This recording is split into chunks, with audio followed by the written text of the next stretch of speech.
भारत में जन्म लिया है उसने और पढ़ाई उसने भारत में की है, और दूसरा व्यक्ति है जिसने अमेरिका में जन्म लिया है और अमेरिका में पढ़ाई की है, दोनों के व्यक्तित्व में क्या अंतर आएगा महोदय?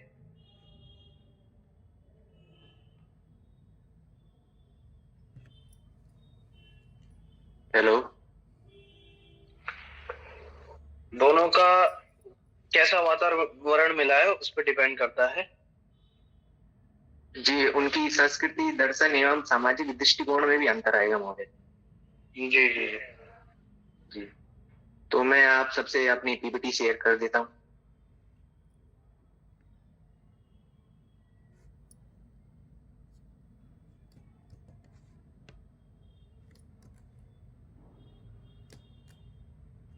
सबको पीपीटी दिख रही मेरी? जी जी। हेलो। तो मेरा प्रकरण है व्यक्तित्व की भारतीय एवं पाश्चात्य अवधारणा। तो व्यक्तित्व का भारतीय और पाश्चात्य अवधारणा में प्रमुख अंतर पाया जाता है, जो संस्कृति, दर्शन और समाजशास्त्र के दृष्टिकोण से भिन्न होते हैं।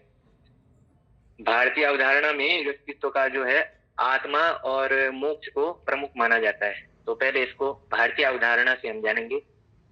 भारतीय विचारधारा में व्यक्तित्व को आत्मा और आत्म साक्षात्कार से जोड़ा गया है। यहाँ व्यक्तित्व को एक आंतरिक प्रक्रिया के रूप में देखा जाता है, जिसमें मन, बुद्धि, आत्मा, शरीर का समन्वय होता है। जैसे मैंने बोला कि इसमें अंतिम में मोक्ष की प्राप्ति ही भारतीय अवधारणा का व्यक्तित्व का प्रमुख है, और इसमें पंच ज्ञानेंद्रिय, कर्मेंद्रिय और मन भी आ जाता है।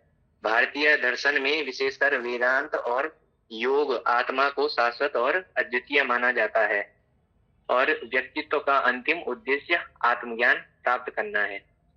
भारतीय अवधारणा में अंतिम उद्देश्य मोक्ष ही प्राप्त करना होता है, और इसका हम आध्यात्मिक दृष्टिकोण से थोड़ा देखेंगे। भारतीय संस्कृति में व्यक्तित्व का मुख्य उद्देश्य आत्म समझ, आत्म जागरूकता और मोक्ष प्राप्त करना होता है। इसे आत्मा और परमात्मा के संबंध के रूप में देखा जा सकता है। योग और ध्यान के दृष्टि से इसको देखते हैं व्यक्तित्व का भारतीय अवधारणा। योग और ध्यान की दृष्टि का अभ्यास व्यक्तित्व को अपने आंतरिक स्वभाव और ब्रह्म के साथ जोड़ने की दिशा में मार्गदर्शन करता है। यह आंतरिक शांति, संतुलन और मानसिक सुदृढ़ता को बढ़ावा देता है। भारतीय कई ग्रंथों में व्यक्तित्व का उल्लेख भी हुआ है, जैसे सांख्य दर्शन में कपिल मुनि ने किया है, और आयुर्वेद में भी इनका उल्लेख हुआ है।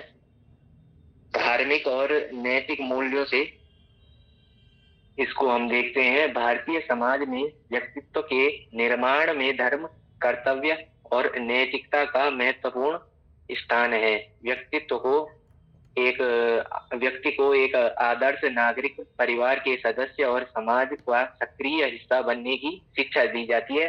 भारतीय अवधारणा में व्यक्तित्व की, भारतीय अवधारणा में समाज की क्या भूमिका होती है वो जरा देखेंगे। भारतीय अवधारणा में व्यक्तित्व का निर्माण धर्म, संस्कार और परिवार की सामाजिक संरचना के माध्यम से होता है।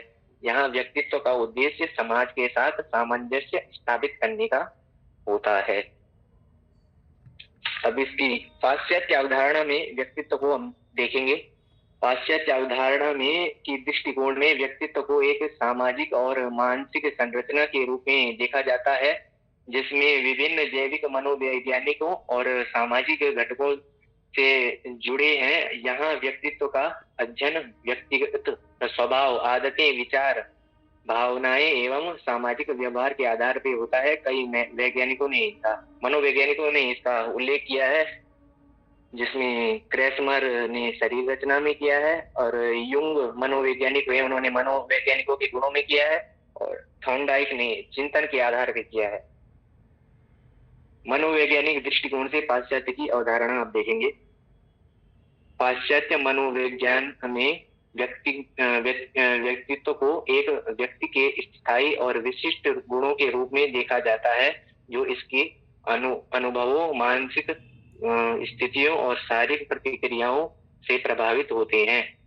फ्रायड, कॉल और जंग और अन्य मनोवैज्ञानिकों ने व्यक्तित्व को विभिन्न पहलुओं को संश्लेषित किया है, जैसे व्यक्तित्व के विकास, आंतरिक संघर्ष और मानसिक स्वास्थ्य आदि। सामाजिक दृष्टिकोण से अब पाश्चात्य अवधारणा को देखेंगे हम। पाश्चात्य समाज में व्यक्तित्व को एक व्यक्ति की सामाजिक पहचान और भूमिका के रूप में भी देखा जाता है। यहाँ व्यक्तित्व को एक स्वतंत्र और आत्मनिर्भर इकाई के रूप में माना जाता है जो समाज और अपनी स्थिति और भूमिका को परिभाषित करता है। अब पाश्चात्य अवधारणा में इसकी वैयक्तिक स्वतंत्रता और आत्मनिर्भरता भी आ जाती है व्यक्तित्व में। पाश्चात्य संस्कृति में व्यक्तिगत स्वतंत्रता और आत्मनिर्भरता और आत्म अभिव्यक्ति का मूल्य बहुत महत्वपूर्ण होता है। यहाँ व्यक्तित्व का मूल्य उद्देश्य अपनी इच्छाओं, लक्ष्यों और आकांक्षाओं को पूरा करना होता है। अब इन दोनों में जो सबसे महत्वपूर्ण इस प्रकरण का है वो मुख्य अंतर इन दोनों में देखेंगे हम आध्यात्मिक और भौतिक दृष्टिकोण से। भारतीय परंपरा में व्यक्तित्व का उद्देश्य आत्मज्ञान और मोक्ष का प्राप्त करना है, जैसे मैंने पहले बताया था। जबकि पाश्चात्य संस्कृति में व्यक्ति का ध्यान अपनी बौद्धिक और मानसिक स्थिति पर अधिक होता है। इसका हम सारांश देख लेते हैं। आंतरिक संतुलन। भारतीय दृष्टिकोण में आंतरिक संतुलन और मानसिक शांति पर जोर दिया जाता है, जबकि पाश्चात्य दृष्टि में बाहरी सफलता, व्यक्तिगत आकांक्षाएं और सामाजिक पहचान पर अधिक ध्यान दिया जाता है।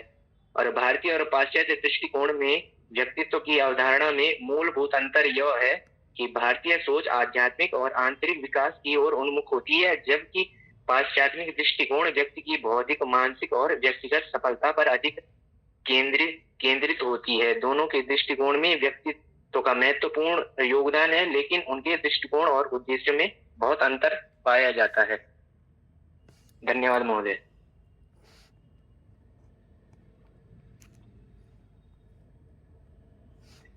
किसी का कोई प्रश्न है पूछ सकते हैं।